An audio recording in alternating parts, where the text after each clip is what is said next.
Hello everyone, this is AmberAnkNA here. Welcome to my channel. Well, I play a variety of games and do narrations for fanfics. I'm really hoping you enjoy my content.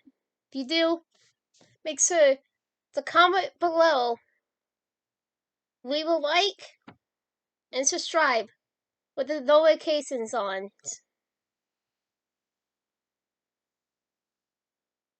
Right, so next time, this is AmberAnkNA. Welcome to my channel. So, hi. Transect Chapter 4 Kills and Eve. In the morning, Dust and Paul readied themselves to travel to a space neither girl knew much about. Dust recently stepped inside, briefly, but Paul had not. Besides the vague explanation the Bond provided about her murders and an endless hall that led to different realities, she did not know many details. Both were appreciative about the situation, though they trusted each other. If they were together, they could handle anything. Nothing would stand in their way. This took longer in the bathroom than she typically did, so after rattling the locked doorknob, Paul balled her fist and banged on the door. "You okay? Been in there an awfully long time." The water was running, but it wasn't from the shower any longer. The splash was less intense, a smaller stream. It seemed to be coming from the sink. "Yeah." Dust entered. Voice mumbled through the door. "Be out in a minute. Got a surprise for you." "A surprise?" Paul excitedly whispered to herself. She quickly placed an ear against the door. Thoughts of desire crossing her mind. She noticed the trail of lever handles being twisted.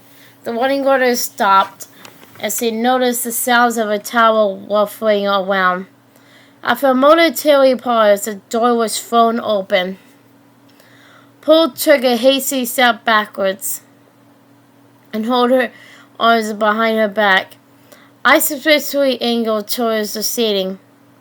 She couldn't look more guilty if she tried. "He just listened to me through the door?" Dust asked. Her hands were on her hips as she froze in anger. One eyebrow was cocked, playfully, obviously knowing the answer to her question.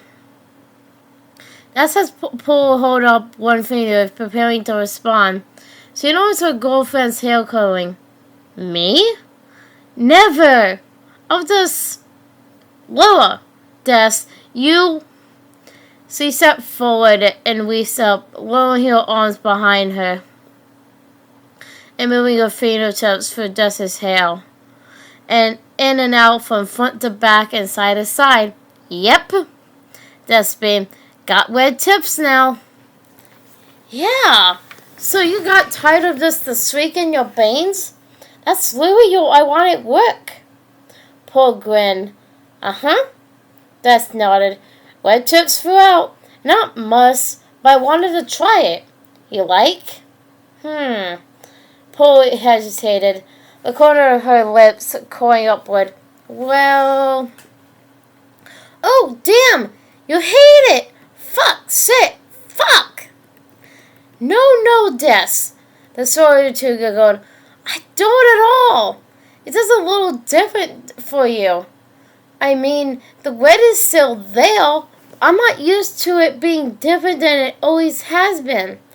It was great, though. Seriously, you're still my hot dragonfly, miss." Paul abruptly craned in and pressed her lips against her girlfriend's mouth. Just before Dust could speak, both sets were mercilessly parted. As her eyes closed, the intensity grew, and tongues touched several times between the tiny gaps. The bodies strammed together in the middle as they gulped one another. an attainer of selflessness and generosity. The desired failed surprise Paul had been hoping for was suddenly happening. A massive terror the man had never felt before rendered him unable to move.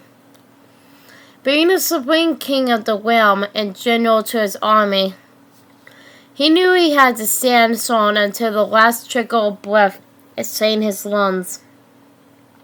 Blood, sweat, and tears covered his muscular face and beard. Some were his own, but even more came from beats he strained over the past 24 hours. The fear that paralyzed the now solid general came from the source unlike any he could imagine. The battlefield behind it was littered with bodies. Hundreds of thousands of men died in an armed conflict that was already known by the villagers as Christmas Eve. Lost beings, part animal, part man, wiped out half of the previous celestial army in the first few hours. Even though uranium-infused blades were no match for the sheer number and size of the vermin they faced. The king led his army in a valiant effort against an entity they called the Destroyer. But his side had never had any chance. Not really. His country was the last stronghold and final barrier that protected the omniverse from darkness finding its way through. He had easily been successful at all attempts prior, and since the beginning of time. Yet nothing his army could do slowed this army's enemies' approach. The Destroyer very much earned his namesake in this battle. The gate through the barrier to the other side was entrusted to be protected by the Supreme King, a man he selected as warriors. The design was perfectly flawless until now. At the end, after each of his men had fallen, the king drew all elemental energy into himself. The world bent with an elongated strand as he took it in. His blade irradiated as he practically became invisible. He strikes down 100 beasts with each strain of his oversized sword like a hot knife cutting through a butter block. After several moments of complete domination, the Destroyer, who had been watching from the cliff to the north, lured his own saddle beast down to the warrior's general's location. When he pulled back his veil and revealed his face, the king's blade shouted into a million particles that were carried away by a swift gust of wind, causing a man to freeze it. His unyielding power was sucked away, and it absorbed into the enemy's face holes. The power was quickly redistributed in a single blow to the king's body, knocking the man back. The Destroyer quickly revealed his face and hopped down from the beast. The king, who was doubled down on both knees, looked up at the hooded individual above him. "Your spirit is strong. I like it." With his last ounce of strength, of energy, the General King found a tiny treasure of courage. He spoke the last words that would ever cross his lip.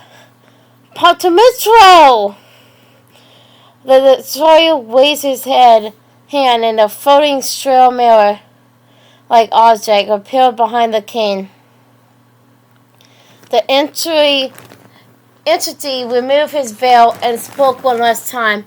"You are the best I fought." The man's heart sunk in his chest, and the pupils dilated.